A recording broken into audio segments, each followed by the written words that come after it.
There are people who might say that's not the best record to play first thing on a Monday morning, but this is why I'm different. Don't you understand? Look at the way you're looking at me. He's looking at me as if I'm some kind of weirdo. You don't like that kind of thing. It's all right, but it's 20 past 11 song. You see, this is what's wrong. You see, people. You see, what do you want to play? Westlife? Well, you know, people must be surprised at all times. Anyway, never mind that. Could you adjust our headphones? Emma and I can't wear the headphones. Oh, I love doing this. I know you do. That's why we're not wearing them. You're not wearing them? No, we've got them pulled from our head. Why? Because they're too loud. Okay then. Is that it there? Can you hear? Is that it? I love doing this. Yes, that's it. Is that it? Is that it? Yeah. Is that getting louder? Is that getting louder? Is that it? Is that it? No, I won't do that again, honestly. Is that it? Check yours out. Is that it? Is that it? No, I promise I won't do that again. No, seriously, twice. That's too much. Go on, put your headphones on. It's okay. No, it's all right. Is that okay there? Emma, you do it. Emma's doing it. Emma's doing it. Yeah, put your headphones on. Is that okay now? Listen, this is childish. But please turn them down. For God's sake, what are you, some kind of a pussy?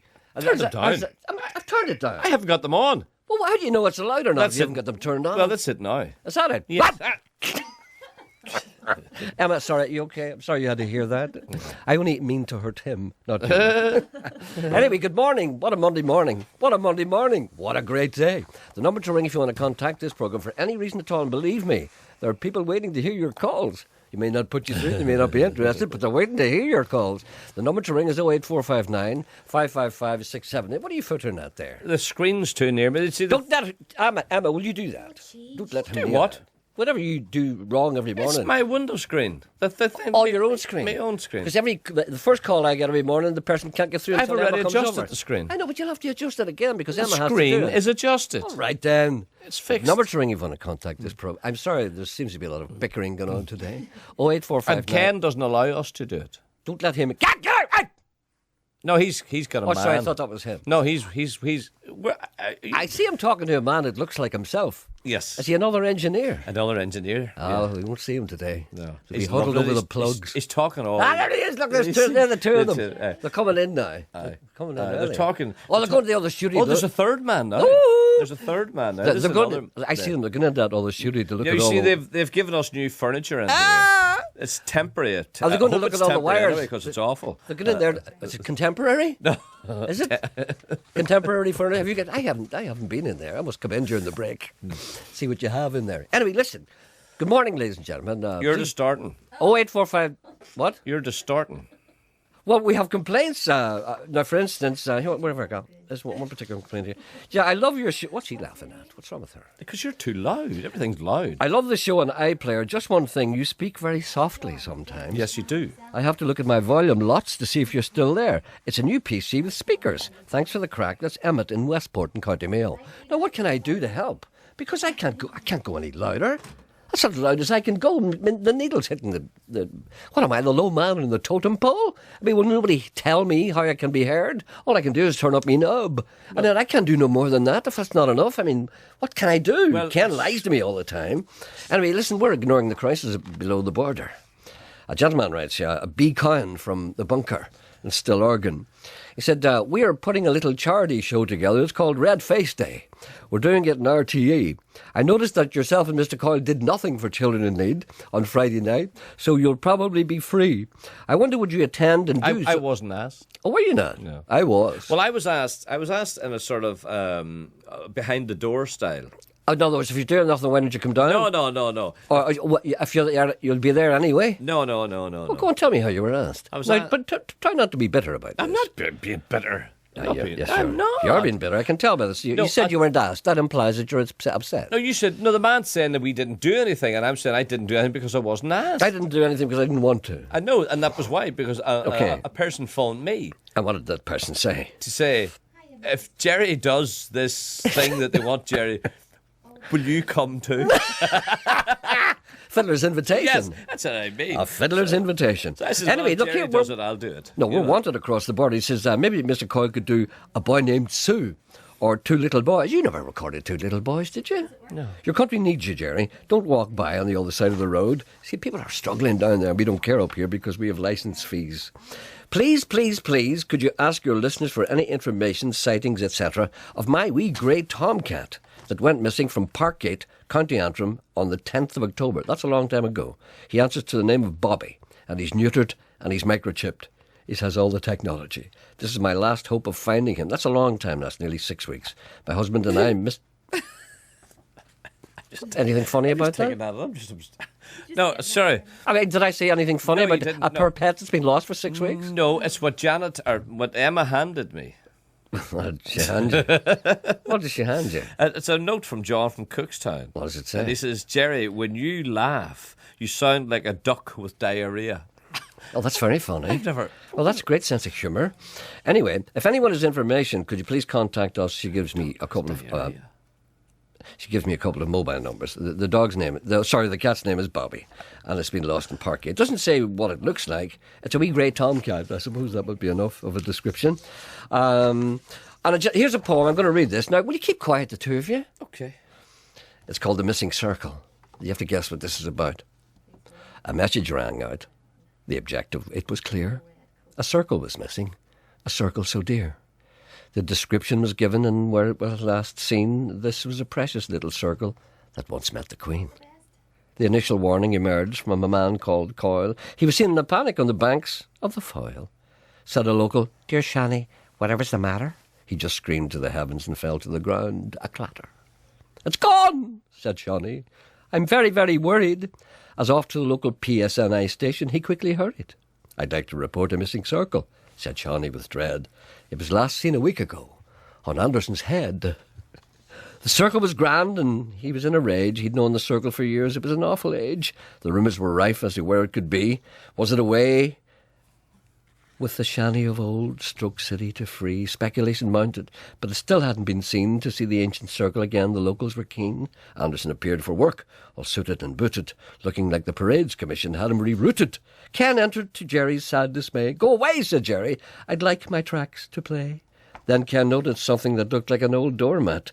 He'd found the circle hidden beneath a Davy Crockett hat. Everyone laughed and cheered with glee. The worry was over and everyone could see, for Golf Mike Alpha, now with a full head of hair, was back to normality, giving Ken his morning stare in glorious memory of the wee bald patch. That's referring, of course, to my hair which went missing during the week. I found it. The cat had turned it into a hairball. Oh dear. Oh, God, will you laugh or something? I'm the only one here enjoying myself. Look, I'm playing the wrong song now after all that. Well, who's that? That's the wrong song I played. Yes, well, what do you want to play? I don't know. I wanted to play... Hold on, what did I play the last time? Hold on. Oh, no, I tell you what I wanted to play. I've been asked to play this song. It's called Indians, by Roxy Gordon, and everybody asked me to play it, and I could never find it. But now I found it. Oh, it's not for this time of the morning. Never you mind. It's not your show. You'll decide what goes on your show. I'll decide what goes on mine. That's not it. It's the same one. It's the same one again. What's wrong with these people? Can't understand. No, but this is 11:15's too early for Indian songs. Well, it's not too early for Indian songs. It is. I'm going to play one now. What's wrong with this? Everything's wrong here. That's the same song. Well, why is it not playing the right one? Oh, that's it. Yes, different CD player. Oh, that's right. I didn't realise there were two CDs. You wouldn't even tell me I was doing it wrong. Oh, that's there. all right. That's okay. Is that okay? That's all right for Port I'm 11. very anxious today. Yeah. It's okay, isn't it? Yeah, it's all right. So Hank Williams was an Indian, but John Kennedy wasn't. And Chuck Berry is an Indian, but Michael Jackson ain't. And street people are Indian, but presidents of the United States ain't. And Pancho Villa was an Indian, but Che Guevara was not. And Leonard Peltier is an Indian, and the FBI ain't. And Willie Nelson is an Indian, but the president of Baylor University and Union full of cops. Ain't no ending. And Los Angeles is an ending, but New York City ain't. And Fort Worth, Texas is an ending, but Dallas, Texas ain't. And Africa is an ending, but Europe ain't. And baseball is an ending, but football ain't. And Crazy Horse was an ending, but General Custer wasn't. And Sitting Bull was an Indian, and the Indian policemen who killed him were also Indian. And Quanah Parker was an Indian, and so was Cynthia Ann Parker, who was Quanah's all-white mother. And poetry is an ending, and journalism ain't, and proper punctuation ain't ending, and circles are ending, and random lines are ending, but straight lines won't never ever be ending. And red meat is ending, and corn is ending, and potatoes are ending, and fry bread is ending, and health food stores try hard to be ending, and living is ending, but expecting to live forever ain't ending. That's Roxy Gordon, Indian. Did anyone ever ask you what that song was about? Did anybody ever ask you what that song was about? No one has ever asked me, no. Well, people have asked me that. It's very difficult to explain to someone who doesn't know what that song is about. You can't explain. I tried to explain it to one guy. He said, that song that you play about, and he said, what's it all about? Yes. I said, well, certain things are Indian and certain things aren't. Yeah. He said, oh, what do you mean? And the things that he points out that are Indian, you agree with him. But people don't know what it means if a thing is Indian. In other words, what it means is it's not a white man. It's funky. But a lot of people don't understand what that means. I'd say the majority of people listening to this song have no idea what that song is about. And for instance, Claire Dwyer Hogg writes to me, and she says, would you tell Indians that it's too early in the morning for Indian songs? Would you? Would you? Would you? Would you tell an Indian it was too early in the morning for an Indian song? Would you? What, are you asking me? Yeah. Oh, would you? Would you tell an Indian that it's too early for an Indian song? Would you? Yes. Of course I would. Here's a... do you know but the way I was these, wrong. It wasn't too early. Well, it wasn't too. I don't think it was. Too early, no. Well, here, do you know the way sometimes things come along here, and maybe perhaps you shouldn't read them, but I'm going to read them because things come at me, and I read them all. Any chance the TV people could get you on TV doing anything? I didn't want to read that. If they can, he's talking about the comedy show Sketchy with Dermot Carr. I've never watched anything like that. I was so bad I watched it to the end to see if there was anything funny, and there wasn't. I can only hope it didn't go out nationwide. It was embarrassing. Now, let me just say that I watched that programme the first time it was on. I think there was 3 of them on. I watched it I watched the whole programme. And do you know, I had this horrible feeling that I was missing something. Do you know when you see something that's entirely new, and sometimes you don't understand it for a while? A lot of people felt that way about Mad Men. They said, oh, you hate Mad Men. You can't believe because you don't see the point of it.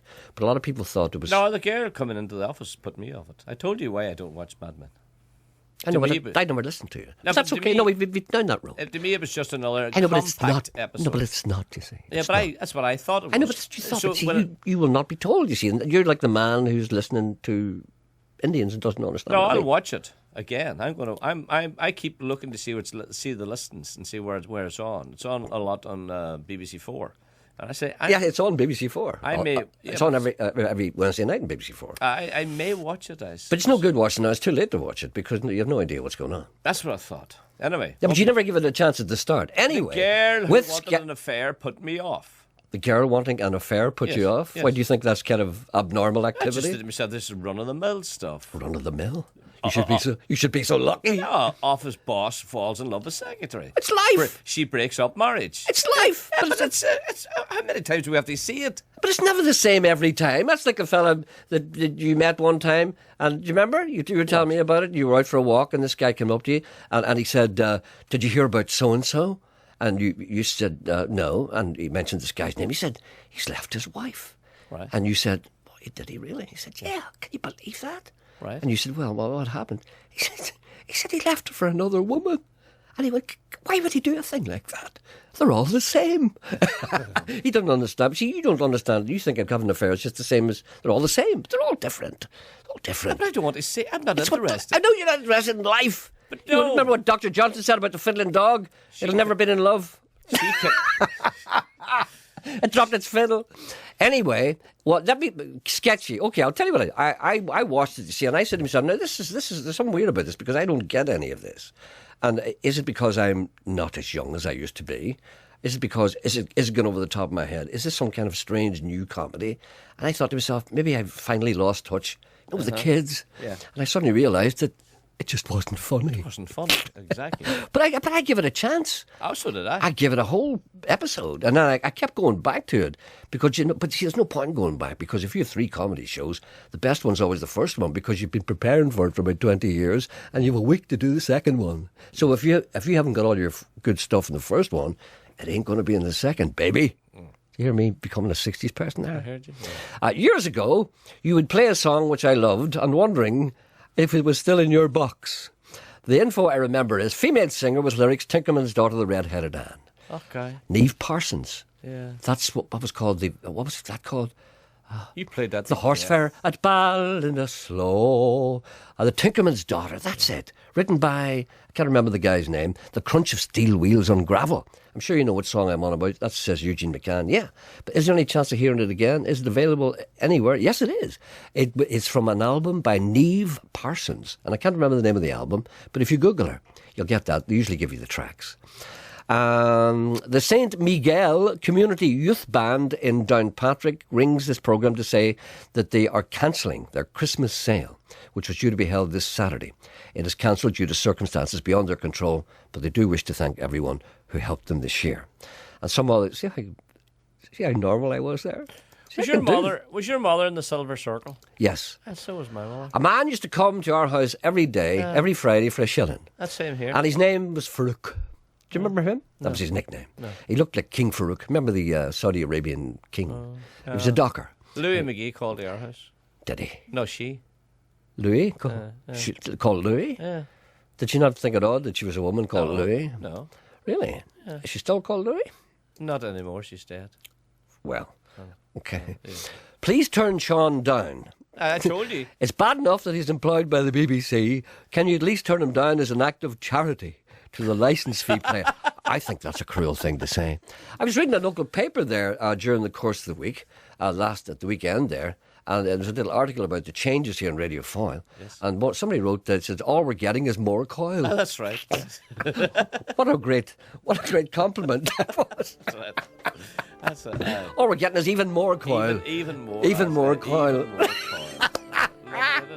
Yeah. I'm trying to help you, you know. I'm trying to bring you up. I'm trying to make you feel better. Yes. The world's against you.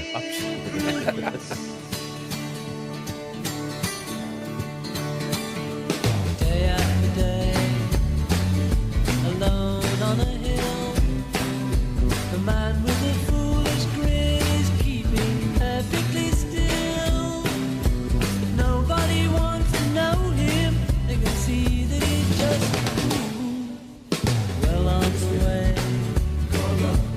Head in a cloud, the man of 1,000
That's a wee bit of a mashup. A bit of a mashup, you know. It's Queen, of course, and the Beatles, Crazy Little Fool. I'm not quite sure what that's off. I've got another one here. I'm going to play it later on in the programme. John Lennon and Queen. Imagine.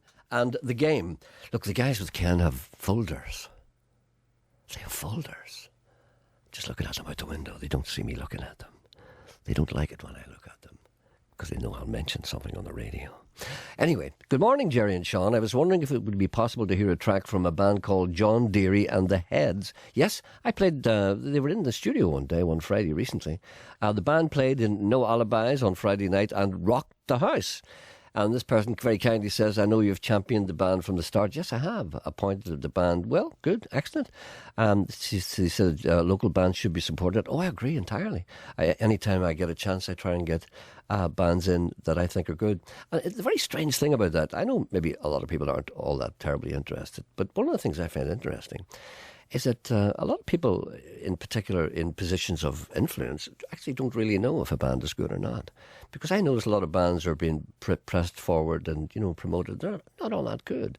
But I'd like to think because I used to be in bands myself, I like to think that I know if a band is good. And it's amazing how many people actually don't agree. Anyway, by mutual agreement, you, Gerald Michael Anderson, are an Indian.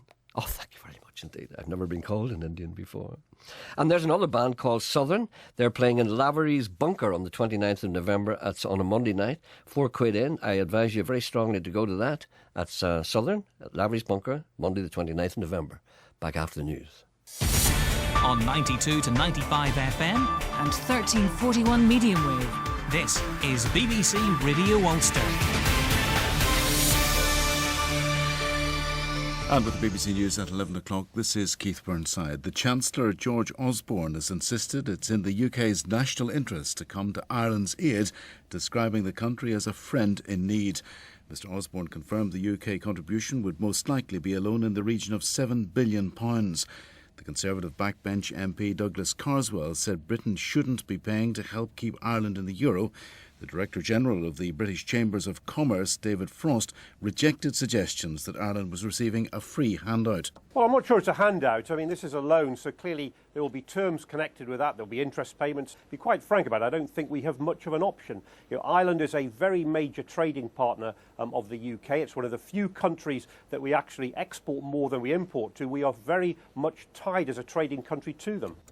Police have left the scene of a pipe bomb explosion in Coal Island. Just before 4 o'clock this morning, the windows of 2 homes were shattered and 2 cars were damaged by the blast at Castle Hill Terrace. Police believe a pipe bomb was left outside one of the houses.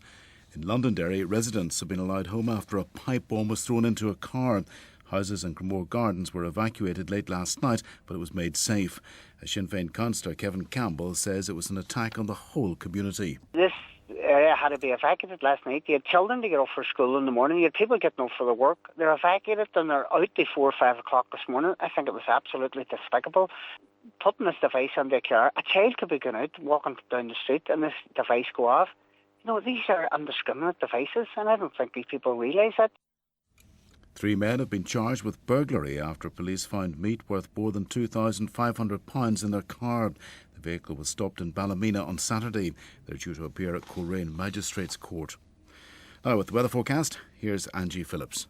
A fair amount of cloud today with a few coastal showers which may drift into parts of Down and Antrim at times. Otherwise dry inland and towards the west, which will probably see the best of any brighter intervals, although even then feeling chilly with the light northeasterly breeze, highs around 7 Celsius. Any showers will fade tonight and clear spells will develop, leading to frost and some dense patches of mist and fog. BBC News. BBC Radio Ulster. Travel news. In Belfast, the Donegal Road remains closed into the city between Sandy Row and Shaftesbury Square until Christmas Eve. A diversion is in place via Sandy Row, Hope Street, Bruce Street, Dublin Road and Shaftesbury Square. On to flights, and at the George Best Belfast City Airport, the 9:20 Newcastle arrival has been delayed until 5 to 12. And at Belfast International Airport, the 12:25 Stansted flight is now expected at 1 o'clock. Aileen Moyna reporting. Travel news on BBC Radio Ulster.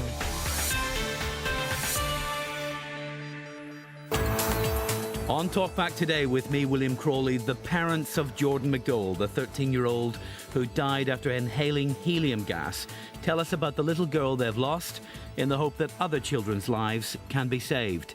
What next for the Irish economy after its Euro billions bailout?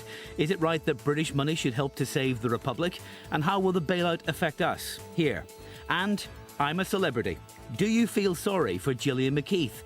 Or would you like to press her face into a bucket of scorpions? That's Talkback today. Give us a call on 08459 555 678. Our phone lines are open from 12 noon.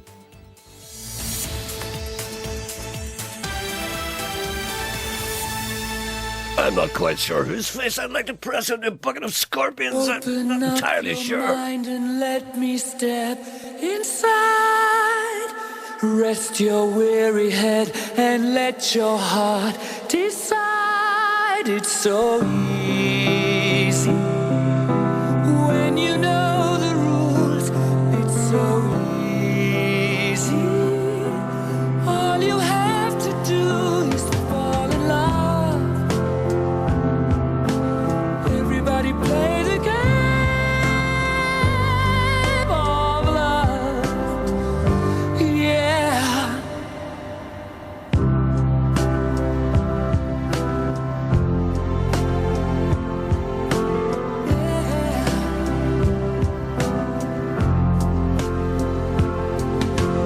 When you're feeling down and your resistance is low, light another cigarette and let yourself go. This is your life. Don't play hard to get.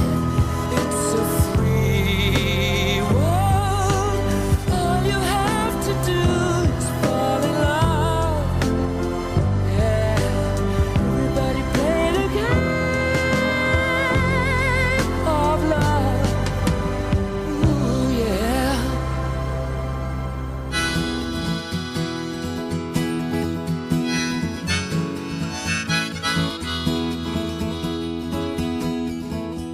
Two tie-dyed, brain-fried misfits who lived in a shack in the back of the Bodark Wood. A Caddo guy and a Crockett girl worked hard at staying stoned as best they could. Coming up at night, they were high as a Christmas moon. Coming down was the fear in the four walls of their room. They were two hardcore junkies, and they stayed drunker than a bunch of monkeys. And there were barrels of laughter with no time left to lose. They had nightmares and needles with the Stones and the Beatles, and they kept all the straight-laced businessmen confused.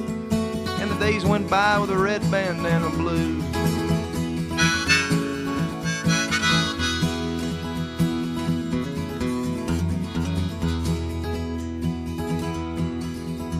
Well, Ivy was grown o'er their heavenly home, and their only companions were the chickens and the doves.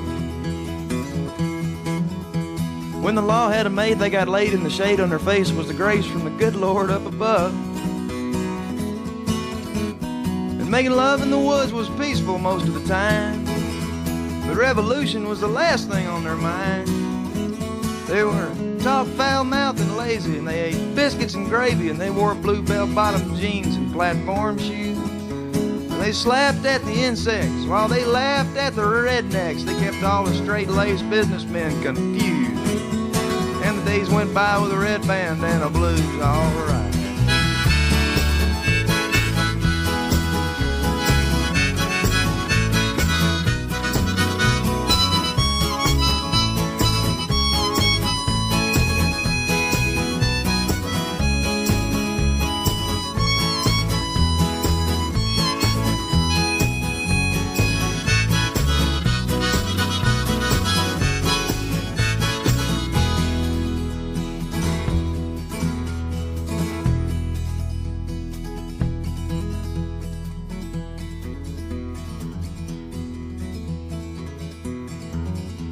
They wore black suspenders on old day benders when the world was changing and the kids were running wild. They got gray-haired, sat in rocking chairs, built a great big cradle for a newborn flower child. And they never grew up and they never moved to town. but they kind of faded away when the boat arcs got cut down. They had bad luck and good times, and cold beer and pork rinds, and Sunday funnies were the only worthy news. They had nightmares and needles with the Stones and the Beatles, kept all the straight-laced businessmen confused. Yeah, they were low down and worthless, but they were nice on the surface. They got by just fine on whatever they could use. And in trouble they got deeper when they grew their crops of reefer, 'cause business and pleasure were two words they got confused. And the days went by with a red bandana blues. Hey.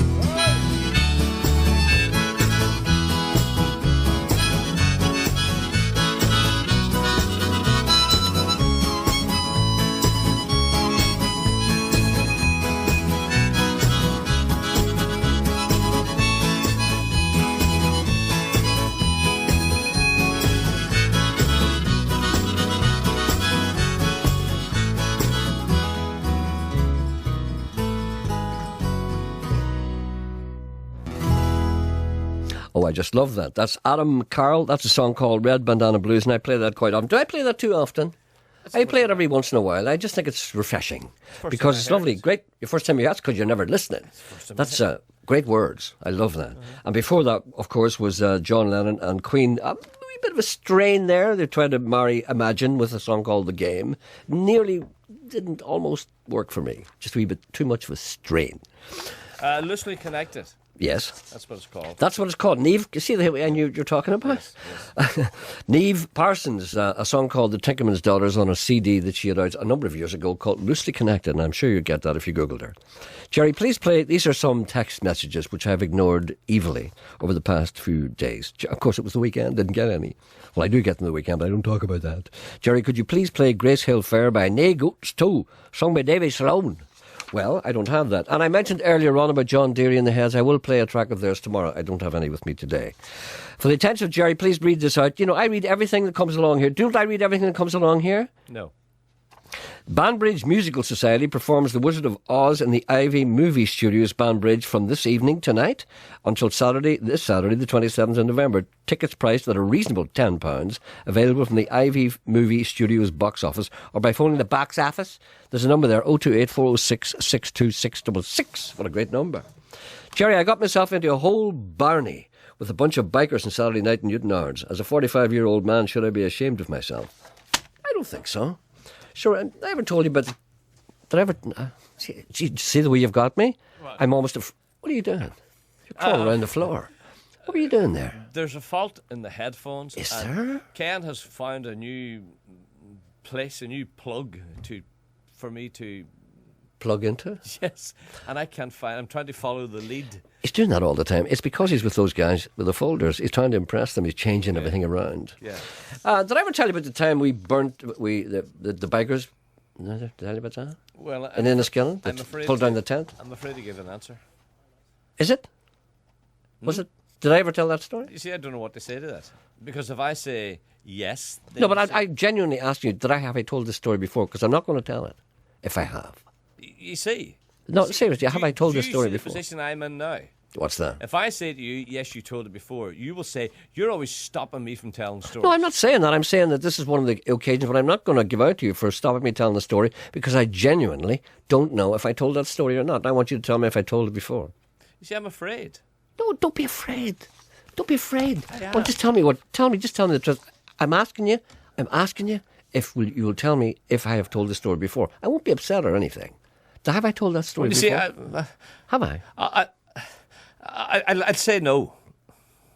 But no, in other words, what you're saying is that I have told that story. No, for the sake of the programme. No, please tell me the truth. No, not for the sake of the programme, because it's a long story, and I don't want to tell it again if I've told it before. Now, have I told that before? I'd say no. No, I want you to tell me the truth. You're indicating to me. No, but see, if you say you'll say no, I'll tell it again, and the listeners will be very browned off at having to hear that whole story again. Now, tell me the truth. You see, please. so I can't win. No, you can win. I can't You win. can win if you tell me the truth. Now, Emma. Look, If see, I, Emma wasn't if here I every tell day. you, if I say to you, yes, you told it before, people who haven't heard the story before will blame me for stopping you from telling No, the but story. you're not stopping me. I am making the decision. I'm making the decision. I know it's a very long-winded and complicated story, and if I've told it before, I'm not going to tell it again because it's too much. So I genuinely don't know if I've told this story before. So I'm asking you as a partner, as a person who works with me. Oh, I said that word, work. Sorry. As a person who comes in here every day and sits there and says things that I don't want to hear, I want you to please tell me something I do want to hear. Have I told that story before? I don't remember. You Ronnie Flanagan? I don't remember the call. Remember Ronnie Flanagan? Do you remember you used to do Ronnie? I used to do. I forget how Ronnie. Go on, tell him how you never used to remember anything. I forget how Ronnie. I don't recall. I don't remember. If recall you that told call. that story, I certainly don't remember. It's something like that, isn't it? Well, do you... Look, okay, you be Ronnie Flanagan. Have I ever... But I can't remember how you No, that was close there. That was close. That's all I right. can't remember. He's But got- some people he's may up not and down remember it or know who Ronnie Flanagan is. He's the or head of the was. police. Yeah, but that's right. I'm telling them he was the head of the police. And that's that long. What was that, 1920? It's only like 5-6 years ago. Okay, so do you recall me ever telling that story? No, but see, I can't answer go to that. No, on. but I can't say to you, if you did, I don't Not be remember. Ronnie Flanagan then. I certainly. Oh, here, wait a minute. Lily rings. Just tell the story, she says. Is there a word there? Yes, Is there? just ring. Just tell the story. Did Emma write the word down? No. Oh, I wish you had. And you could have kept it. Just No, tell the story. Do you recall me ever telling that story I before? certainly don't remember. If I did, No, see, I can't get him. No, I that's can't- okay. No, I can't get him. It's okay. Will you say hello to Big Charlie? Big Charlie. All right, Big Charlie. Hi, Big Charlie. Big Lansborough. Charlie Lansborough. Where is he tonight? He's just after leaving Radio Foyle, and he's Yes? he's on his way to Belfast tonight. He parked his van in our... Yes, he called in to say bye to you and thank you for Well, all okay. you. And he had a good night last night, apparently, in He the had a Millennium great- Forum. a great night. Here in Derry, Stoke, London, Derry, and is proceeding today to the Grand Opera House. Yes, I'm looking forward to that. I was looking forward to it tonight. Okay, now have I told that story before? Please, yes or no? If you told the story, I certainly don't remember. Would you think of the possibility that I may have told the story? You may have told us. I can't get him now. That's I all can't right. get You have him. no confidence. That's all I know, wrong with I've you. no confidence. Trying to help you here. Tell the story. Tell the story for Big Charlie. No. He's on his way to Belfast. No, and he because I'm enjoys. panicking in case I've told it before. And this is going on too long. The people are getting bored. Emma wants to hear it. I don't want to tell the story. Well, okay. I was once in a band called Toe Jam. We were a rock band. We were a very, very loud band, and we drank an awful lot of vodka. We were famous. We used to play in a place in Belfast it was called The Pound. And The Pound is a place where one used to go and time stood still. You'd go there on a Friday afternoon, and you'd play on Friday night, and then you'd play on Saturday afternoon, and you'd play on Saturday night.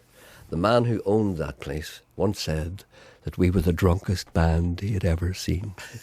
Now, also going to The Pound were a bunch of bikers who used it as their base on a weekend, right? So we used to play other places. So once we were driving along in the vicinity of Dromore or somewhere like that, and we saw all the bikes at the side of the road on an afternoon. We were going to Enniskillen to play in a marquee in Enniskillen town, in some kind of village green or something. I don't know what it was. And we went, oh, there's the guys in The Pound. So we stopped, and the guys it was a lovely summer's day. They're all kind of lying about, having a drink and stuff like that. We went, what about you? We talked away and said, where are you going? They said, oh, just out for a run. And I said, God, you're a long way from home. I said, we might go up to Derry or whatever. They said, where are you going? I said, we're going to Enniskillen. I said, are you? That's not too far away. They said, I said, we're playing in the marquee. It'd be great. I said, oh, okay. And I said, why don't you come down? And they said, okay. So they said, okay, see you later. We didn't think they'd come. So we went there, and it was packed with people, local people, nice, decent people. Mm-hmm. And all these guys arrived. There's about 40 of them on their bikes, you see. Mm-hmm. And I could see the locals getting a wee bit nervous. But I said there'd be no trouble, because these guys were always quite nice to us. But I didn't remember what the motorcycle code was, right? So the old guys, they were very good. They paid and everything, and they came in. What is it? I'm going back to it. Oh, right. See, there's a little teaser. Oh, right. The code. Yeah. Come back to the code. All right. Now, I'll explain what the code is. if you pick on one of those guys, you pick on them all. One for all and all for all. That's it. Yeah. D'Artagnan, Three Musketeers. The people in Enniskillen didn't know that. So what happened was the guys were sitting around at the side. They were a little tiddly, of course, having had a couple of beers. And they weren't, they weren't loud, but they weren't quiet either. They were just, spirited lads, and they looked quite ferocious. So they're kind of standing there, and the guys are dancing around with their girlfriends. And I think, from what I gather later, one of the motorbikers winked at one of the girls or something. Or may even have said something complimenting her legs or maybe a part of her anatomy. Yes. Something like that. Anyway, the boyfriend went over and said something very horrible to him. Right? Yeah. In other words, you get a bunch of fives. You shut up. So what happened was that the whole 40 of them just descended upon him. Right? So that was rather unfair. That's the way it goes. That's the way it goes. You don't mess with one of those guys. He may have threw a punch at this guy. But anyway, it turned out that the 40 guys were fighting with the entire population of that marquee. And they lined up. And eventually, we were playing away and it was mayhem. So eventually, it went outside. And the marquee was pulled down, right? Mm-hmm. And some of the bikes were set on fire. Bikes? Some of the bikes were set on fire. And there was the greatest fight ever. And the fella that owned the place came up to us. We decided we abandoned the whole thing. And we said, we better get out of here. So we got our equipment out. We went away. And the thing was still going on. And the guy said to us, his name is Brian McGlade. He said, if he's listening, he'll vouch for this. I think Brian, his name is McGlade now, I can't remember his first name. And he said, guys, I'm sorry, I have no idea. I have no idea how these guys got here. And I'm sorry. And he paid us, very nice of him. And we went home. The whole place was destroyed. Complete mayhem. And then about 4 or 5 years ago, I was talking to him. And I said to him, do you remember the night that we were in the marquee and it was pulled down and everybody was nearly half killed and you lost a fortune and everything? And you said to me, I wonder where the bikers came from. I said, we invited them. Well, apparently you've told that story 27 times. You always ruin my fun. And it's in your book. So. No, you couldn't wait to tell me that. We're getting messages here, text messages. John Kelly wrote about it in his book. Did he? He was only about 18. Look at Miss Ohio. She's running around with a rag top down. She says, I want to do right, but not right now. We're gonna drive to Atlanta and live out this fantasy. Running around with a rag top down. Yeah, I wanna do right, but not right now.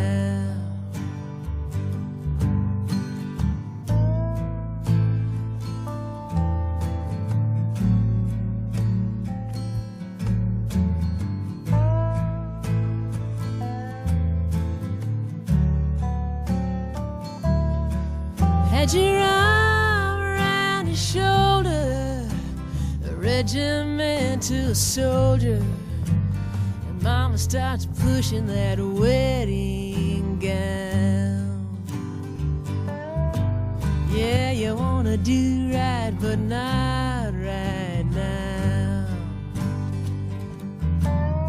Oh, me, oh my, oh, would you look at Miss Ohio? She's running around with a rag top down. She says, I want to do right, but not right now.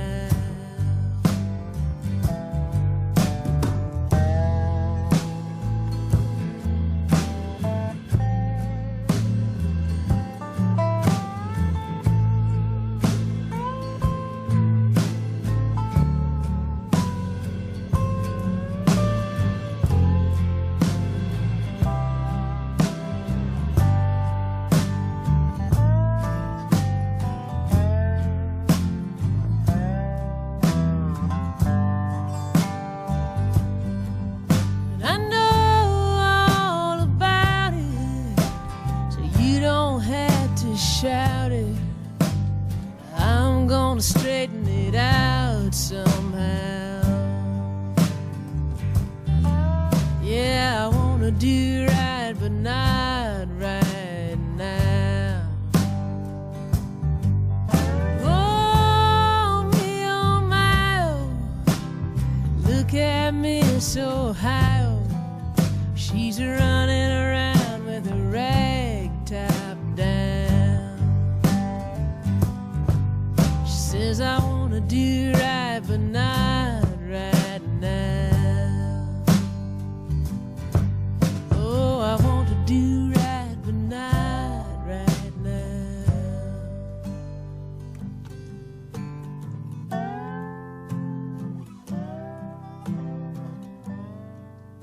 That's Gillian Welch. That's a song called Miss Ohio, but you probably guessed that already.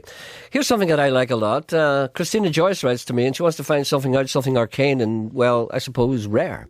She said, I was tickled to read about an old custom in Mourne country by an author called Eston Evans, and I'm trying to find out more. He writes, Father B.J. Mooney tells me that the grey woman of Crotleave, which is a standing stone, used to be elaborately dressed up like a woman for the Easter festivities. I haven't been able to find out anything more. I was wondering if any of your listeners could identify the whereabouts of this stone, as I want to photograph it for an upcoming exhibition on beliefs and customs at Newry Museum. So it must be somewhere around County Down, I imagine. The grey woman on Crotleave? Sorry, on Crotleave. Is that a mountain or something, or a hill? I don't know. Well, if it was on that hill, you'd be able to find it if you looked for it. So anyone knows about that? What is the grey woman on Crotleave? It's a standing stone, and did people dress it up for Easter? We used to roll eggs down a hill, but then again... You did not. No, I didn't know. I lied. I know. You know when I'm lying, yes, don't you? Yes. Here's a man about sport. Some interesting sporting moments in the world of sports recently. Reggie Hammond. Do you know who Reggie Hammond is? Is he a commentator? I don't know. I feel the input of Mr. Coyle will illustrate my point. This man seems to indicate that you will know what I'm talking about here. First, for the continue on crowd. The continue on crowd, for the benefit of the people who do not know, are the people who go to sports events because it is fashionable and not because they're fans. And the origin of that's another story, but we can't tell that because of too many times. Yes. No, we will tell it for the benefit. It's a short one for the benefit of people because, we have to inclusivity. People don't know what a continue on crowd is. You and I were in the stand of the Derry City Football Club one time when Derry were going really well, and all the accountants and solicitors used to go because they wanted to be seen there. Yes. And they didn't like football, but they didn't really understand it. They just stood there because they thought it was good to be there. And a gentleman was making his way down the wing rather swiftly with the ball, and the crowd were getting quite excited because it looked as if he was going to cut in and maybe score. And people were concerned as to whether he would pass the ball or indeed go for it himself. So the solicitor stands up and he says, "Continue on! Continue on!" That's a true story. I know, it's absolutely. See, you don't have to tell people that because you're assuming that I'm lying, aren't you? And you're saying that's true. You know what he just said. Yes. He's always lying, but that one's true. That one is true. I was there. Yes. First for the continue on crowd, the world champions, South Africa. Well, that's rugby, isn't it? Weren't they? Yeah. Were forced to suck the hind teat when they played the perennial wooden spoon winners and general whipping boys of Rugby Union Scotland. Did they play Scotland the weekend? Apparently so. I can recall them now dancing at Edinburgh. All the middle class Scots with names like Findlay and Cabanon quaffing Glenmorangie. However, an even better upset was to follow in the darts. Maybe you should ask Sean this. Do you know about darts? Just a wee tiny bit. Okay. Who would you expect to be in the final? The final of what? The World Is that on at the moment? I don't know. Phil Taylor. Yes, this is what he says. Yeah. He probably guessed Phil Taylor. Yeah. Phil, he's nicknamed the Power. The Power, yeah. Phil the Power Taylor. World champion something like 16 times and dominator of darts for the last 20 years. Well, the Power, like the Springboks, suffered a seismic change, and as this is the Sabbath, meaning yesterday, I feel there is an evangelical reason. When Samson was shorn of his locks, his power dissipated. When, whatever God felt it was time for the power to go, he made Samson wear glasses. I don't think so. There's no mention in the Bible of Samson getting glasses. I don't think so either, no. No, he just cut his hair and just let him go there. But poor Phil. Oh, he means that Phil Taylor had to wear glasses. Yes. Poor Phil. I can't imagine Samson wearing glasses, can you? He'd probably have contact lenses. I'd probably get them lasered. They did that in Jericho. Poor Phil. For years he pounded the lipstick with the eyesight of a buzzard, picking off challengers and double 16s like a sniper on the range. Alas, the crater now has horrific glasses, like Gok Wan. And when he throws a dart, the flight touches the lens and makes him aim off. The king is dead. This man's implying that Jaman's glasses are interfering with his throw. This vacuum needs to be filled urgently, and scores of tubby duckles, preferably with a penchant for Argos jewellery and tattooed forearms, will be clambering over each other Armageddon style to claim Phil's throne in what will be the most vicious power struggle since Big Paul Castellano, head of the Cosa Nostra, was gunned down outside Sparks Steakhouse in Lower Manhattan in 1985, which we all remember great. There's a call on one. I'm tired, you know. I know. Tell me this and tell me no more. What? Now that you're there. I'm here. You've been a boxing fan. So did Martin Rogan, was he fighting over the weekend? And I have no idea. So what makes you think I'm a boxing fan? I'm not a boxing fan. I don't dislike it. No, you're a boxing fan like me. Well, why didn't you just ask yourself? Start annoying me about it. Martin Rogan, was he fighting this weekend? That's what you just asked me. Hello, good morning. It's what's called a circular argument. Hello? You see, what? Emma. That's done. There's nobody there. Emma, would you do that thing? Look, the first call, I never get it. Hello? Hello? Nobody? Oh, sorry. You're there. I'm terribly sorry. I wasn't expecting you to be there. This is our first call today. They're never there. Hello, good morning. Good morning. Sorry about this. I know what you're thinking. Why did I ever pick up that phone? I'm going to be nice to you now. Well, what can we do for you? It was a book that was mentioned on the Kim Lenihan show on Sunday the 14th of November. It was about Belfast. Yes. I think it was 3Bs or something of Belfast. It was I think he was something to do in the university in Belfast that had wrote this book. Uh-huh. It wasn't called Hidden Belfast by any chance? Pardon? It wasn't called Hidden I Belfast. can't remember the name. Excuse me a second, I have to... John, did you see that? Yes. Ken came in. Better tell Bridget. Bridget, I'm sorry. Ken came in and looked at me and wrote something down. Yes. What do you think he did? He looked at me and he wrote something down in a book. I think he wrote, "This one will have to go."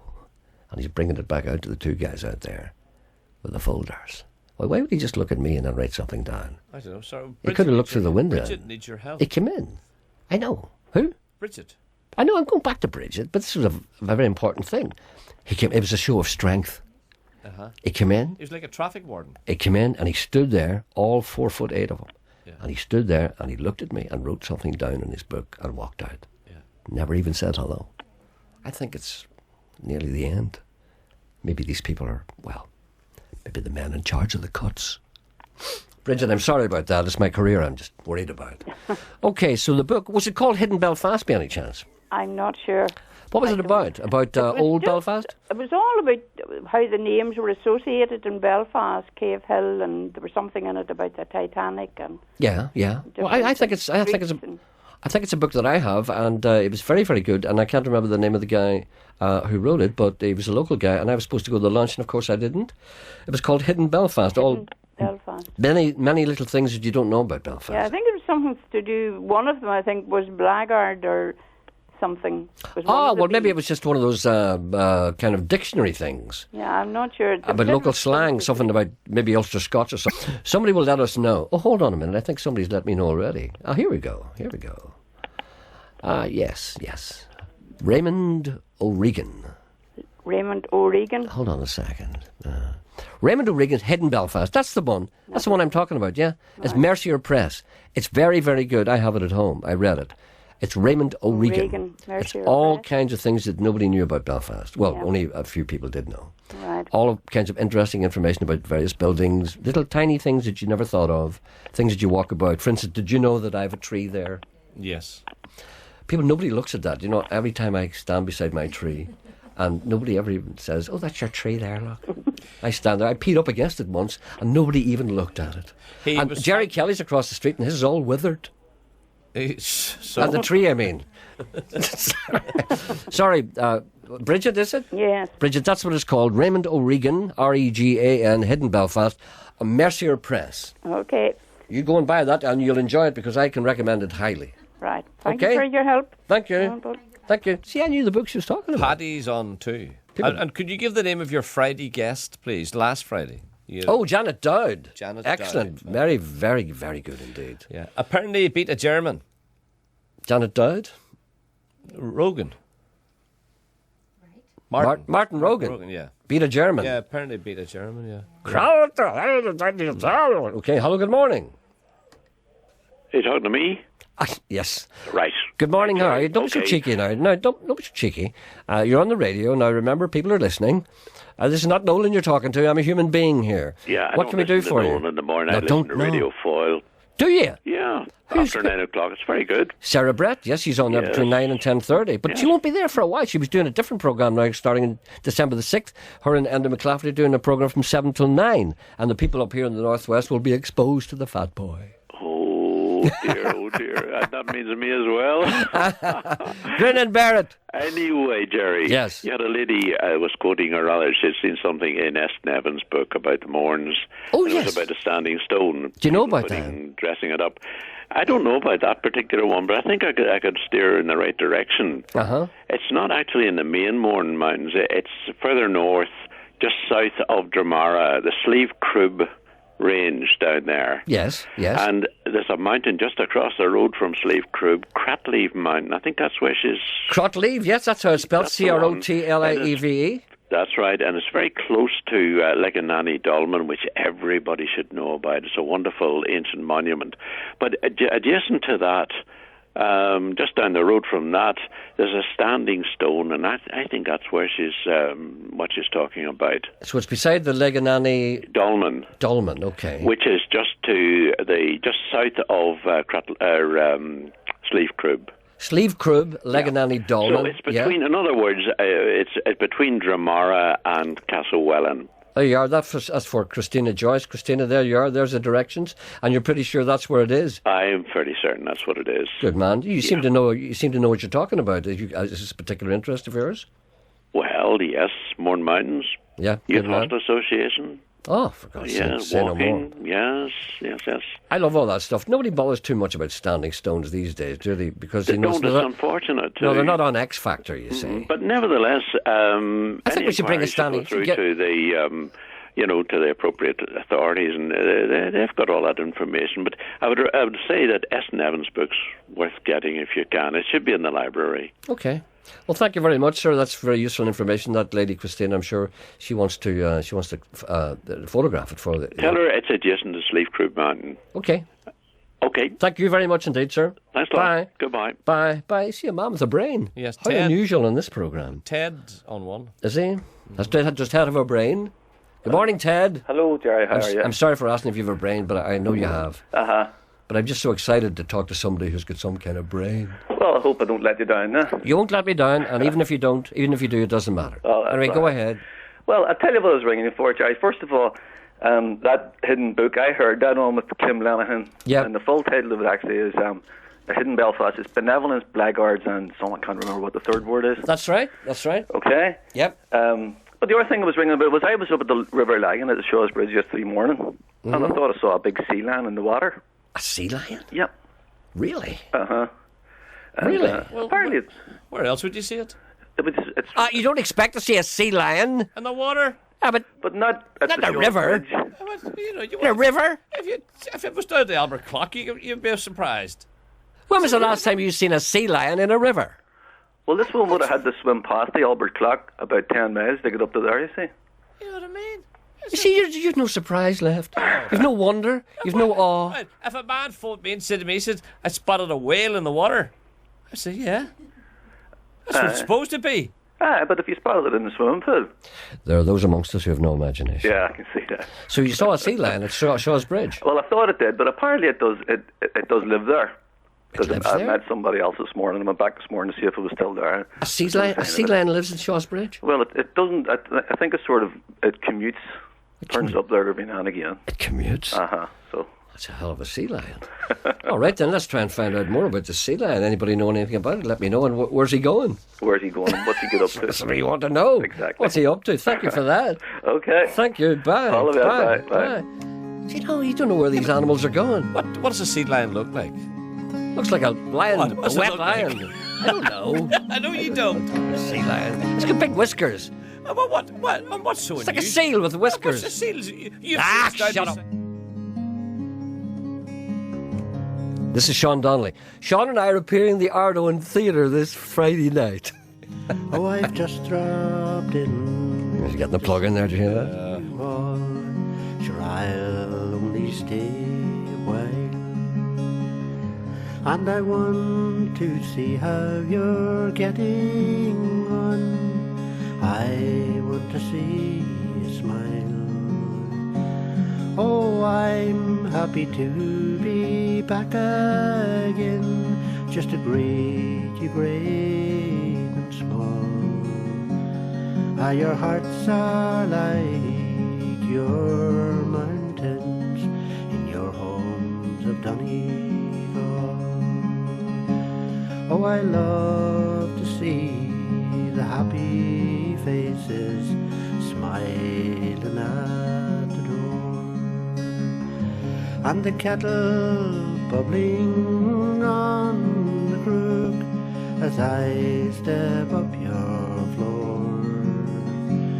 For soon the teapot is filling up. Sure, my cup is far from small. Your hearts are like your mountains in your homes of Donegal. Oh, I long to sit along with you and while away the night with tales of yore and fairy lore beside your fireside bright. And then to see prepared for me a shakedown by the wall. There's repose for the weary wanderer in your homes of Donegal.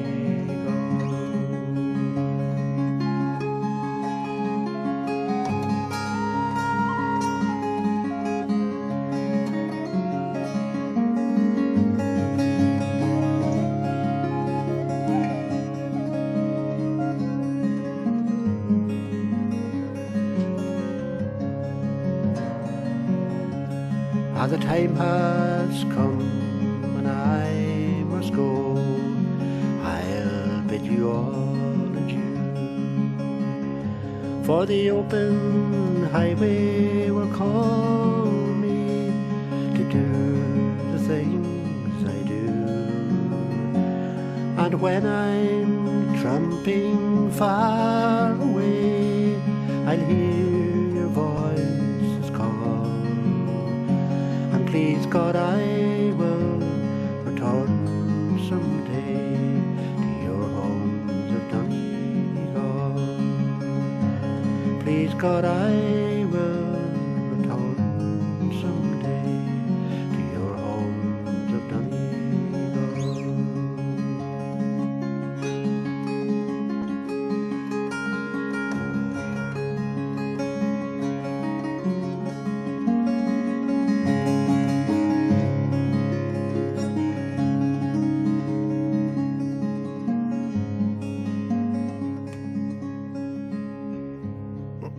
That's Sean Donnelly. That's a song called Homes of Donegal from his album, which is called Like a Morning Star Fading, and you can contact him at hold on.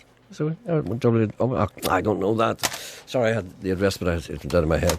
Sean and I get together every once in a while, and he sings songs, and I tell lies. We'll be in Enniskillen in the Ardo Theatre on Friday. You should come along, Sean. You'd enjoy that.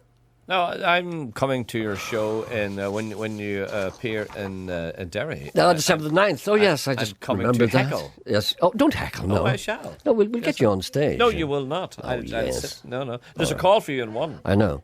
2 mistakes worthy of pointing out. Not a human being. I would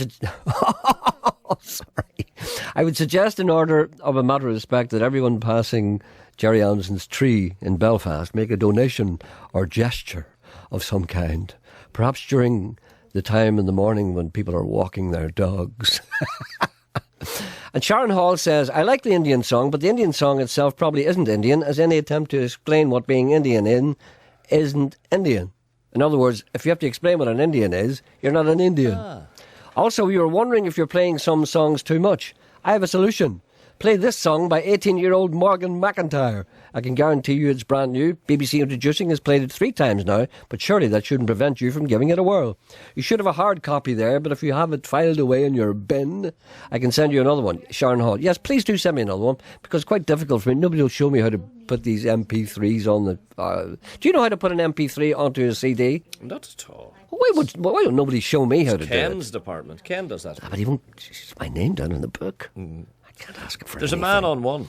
That book is called Hidden Belfast, Benevolence, Blackguards and Balloon Heads by Raymond O'Regan from Mercier Press. Can't you see I'm reading stuff out here? Can't you see I'm trying to help the people? Don't you realise... Sorry, I'm getting too excited here. I'm just looking at these emails. Well, Trevor's on one.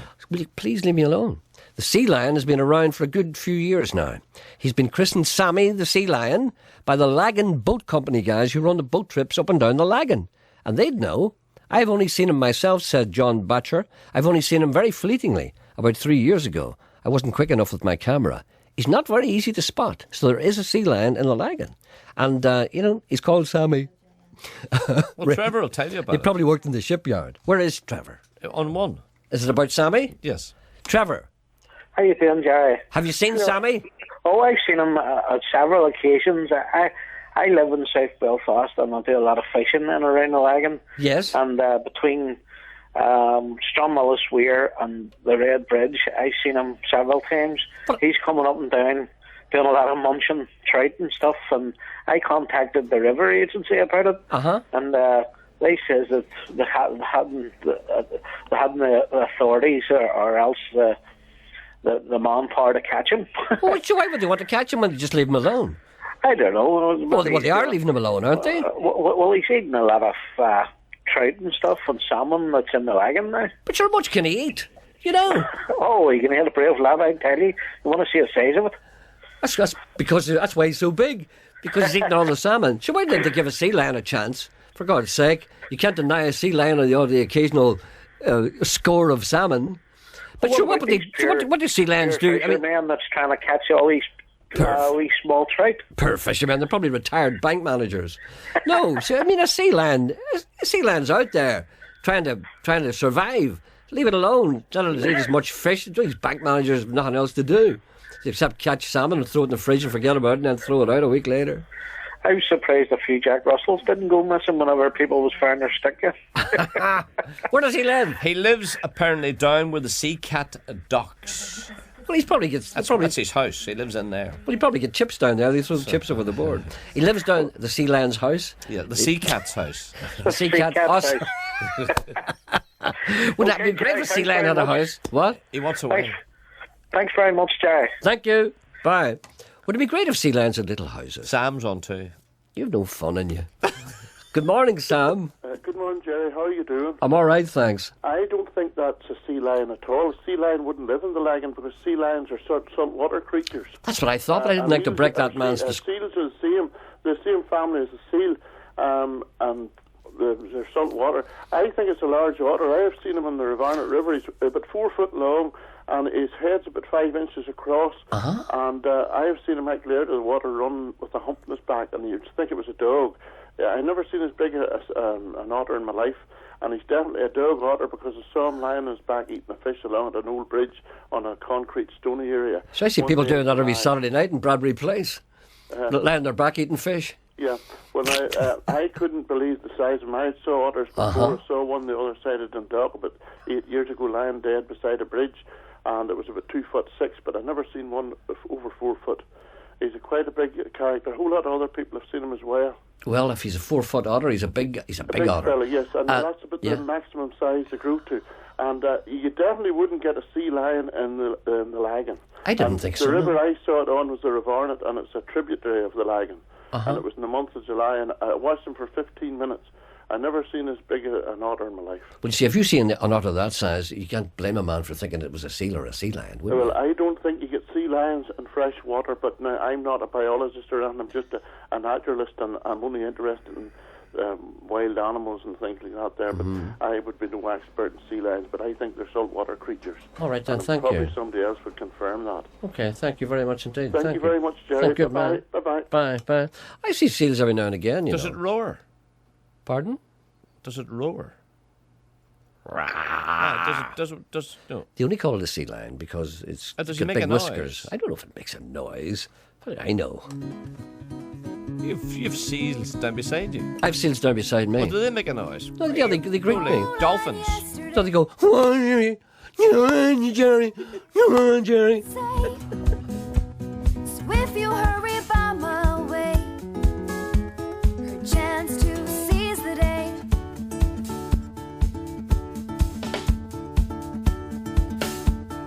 Roll on yesterday.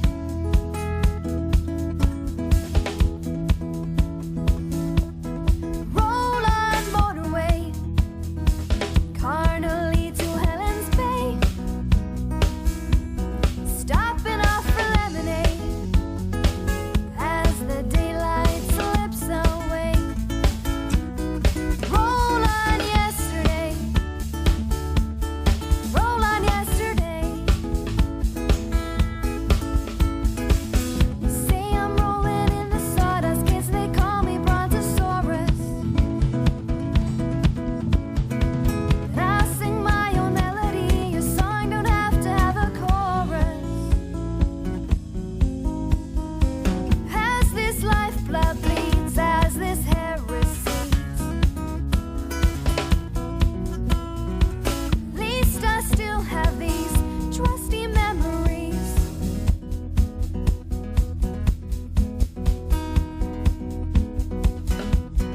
Roll on yesterday, it still has a role to play. Carnally to Paraguay, it's in every step of the way. Roll on yesterday, roll on yesterday.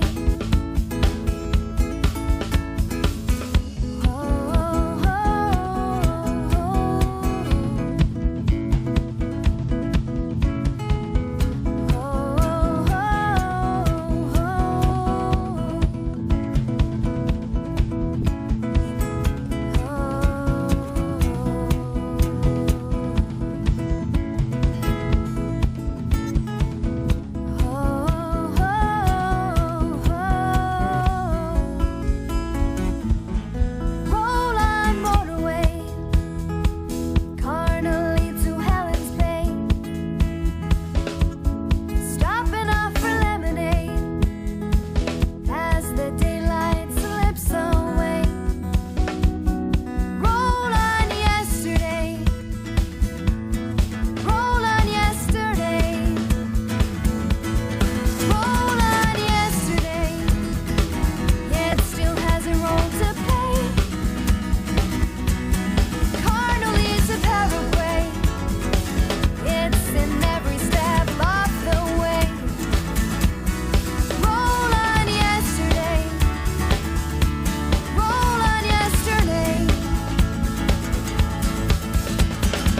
As this lifeblood bleeds, as this hair recedes, as the folks I see don't got no feeling, no I won't be needed, 'cause I'm not 17 no more.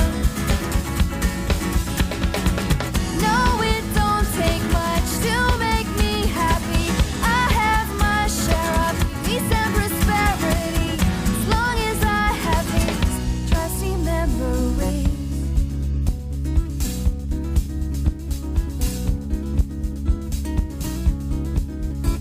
That's Northern Ireland band Kitty and the Can Openers. That's a song called Roll On Yesterday. Dan Heath sends me a photograph of a heron and a seal taken at Stranmillis. That could be a sea otter, you know. I mean, an otter. That's a heron anyway. The heron. Anyway, what was going? Oh yeah, there's some text messages here. Just to say hello, please say hello to my wee pal Sheila and Pastor Smith. She was over in Derry, Stoke Londonderry for a few days. She was in Sean Coyle's company last Is this a night. seal?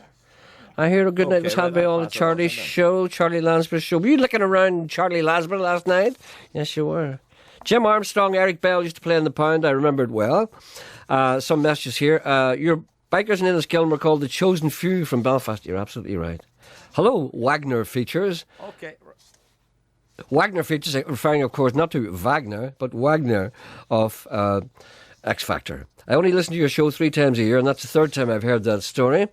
Darren from Dungannon says, I missed a big row between Geordie and Kenny Archer. Is it available on BBC iPlayer?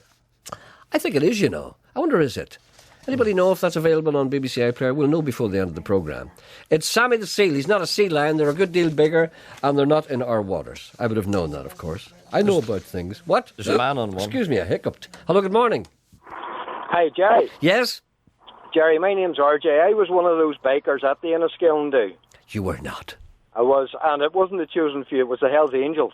Well, I thought it was the Hells Angels, but then I wasn't sure. I thought it was, once the person had said Chosen Few, I thought maybe that was probably it. And you remember, and it's true that, isn't it? Oh, absolutely true. It must be 30 years ago now. Oh, no, it couldn't be that, because I'm only 48. And I was more than 18 at the time. It was, actually, I'll tell you when it was. It was, what date's this? It would have been, yes, but 1980, 81 perhaps. Yeah, yeah. And you pulled down the tent. Well, yes, that's part of the tent, but we've always, a lot of us has always spoke about it after, and we can't, I always think the band kept playing, and we were wondering what the track was. I keep saying it was Freebird, Leonard Skinner you were playing. It probably was, because we used to do that, yeah. But I wasn't sure, so there's been an argument for 30 years over what music they were playing while the fight was going on. I think it may well have been Freebird, because it was a long guitar solo, of course, as you know, and we kept that going because we thought if we'd ever stopped, somebody would get killed. That's exactly right, yeah. But how did it start? It started, we all did arrive in the marquee, and strangely enough, there was no fellas about, no men about, it was just all women. Yes, I can't remember. So, at this stage, the men had been, the fellas had been taking the plugs and all off our bikes to make them disabled. You see, I didn't know that. So there was a bit of argy-bargy going on outside. Yes, yeah. I didn't know that. Then it all kicked off inside, and it must have lasted near an hour at least. It was a big fight. I remember it well. We were we were terrified, I have to say. Yeah. We're not used to that kind of violence. So you're okay now? Have you got over that? Are you still a biker? Oh, still a biker, Good man. Good man. Still riding a Harley Davidson, yeah. Good man. Keep her going. And don't be pulling down any more tents. No, I'll try not to. Thank you for that. All right, Jerry. Excellent, thank you. You see, it's all true. It's all true, yes. It's all true. You see, people think that I lie in this programme. No, I believe the story. It's just that, heard it's unusual to hear one that's true. Yeah, yeah. Well, it's, I don't see any reason why I should lie all the time. Yeah. Every now and again I do. But he said he only pulled down part of the tent. You always spot on the horrible He bits. said that. Not me. I kept the part up that we were in. I thought it all came down, actually. But you know the way my mind plays tricks when it's lying.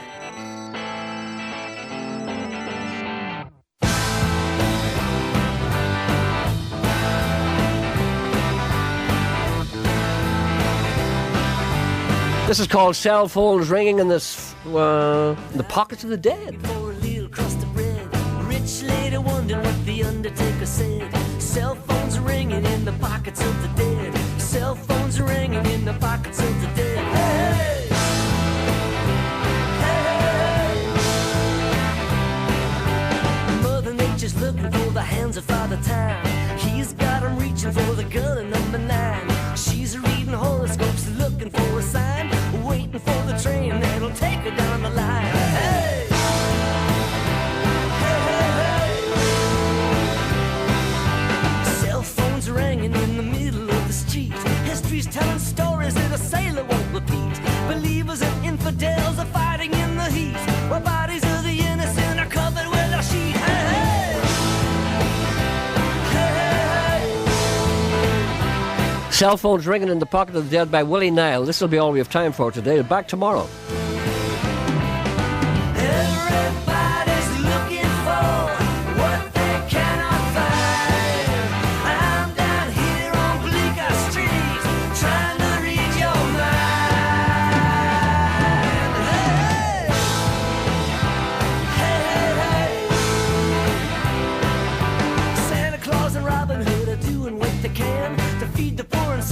reach and help the fellow man. While senators and congressmen are working on a plan to get some more vacation time to get a deeper tan. Hey!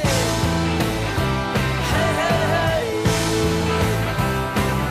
Sheena's in the jungle trying hard to keep it real. The doctor's in the alehouse trying to cop a feel. The Count of Monte Cristo wants to make another deal. Dracula's in the kitchen and he's looking for a meal. Hey! Hey, hey, hey! I said hey! Hey, hey, hey! Everybody's looking for what they cannot find. I'm down here on Bleecker Street trying to read your